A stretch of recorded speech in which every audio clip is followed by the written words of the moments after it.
My folks were alcoholics, and I saw what the alcohol did to them, and I thought, man, that is not going to be me when I get older. And you know, I never done any illicit drugs in my life, and you know, never used drugs competing. Years later, I got in a bad car accident and more surgery, and that followed by getting hit by a truck here in Fargo when I was out running and back in the hospital, and then I fell off. I had numerous surgeries, and I started getting dependent on this gosh darn painkillers. And then I got to the point where I really didn't need them anymore, but I liked how they made me feel. That was the start of slowly and then fairly quickly going really to the point where all that mattered was to get the drugs, take the drugs, and make sure I didn't get caught. I was taking upwards of 80 to 90 pills a day of Percocet and Demerol. I'd drink like a half a bottle of Maalox or Pepto-Bismol to kind of coat my stomach. You know, I lied to my family, to my friends. I could reason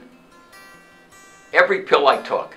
Well, gosh, I had this accident, I had that accident. You know, I'm still recovering. And when I couldn't find any more doctors, you know, I started forging my own prescriptions. I mean, I had never been in any trouble in my life. I knew I had a problem, you know, and I knew I needed to get help, but I was so ashamed at what I've been doing, and I didn't really know who to turn to. Thankfully, I was able to get into treatment, and I was in some kind of either inpatient, outpatient, or aftercare for about a year. I'm almost certain that if I would not have got caught the day I did, I don't know if I would have lasted another couple of days, because that handful of pills I would take before I go to bed eventually would have been enough to where I just wouldn't have woken up in the morning. And thankfully I got caught when I did, otherwise I probably wouldn't be here. Definitely, that whole family component is huge. I think, but as bad as it was for me, I think it was harder on my family. They had to live with me, and they had to go through all the emotional stuff like I did. No, they didn't have to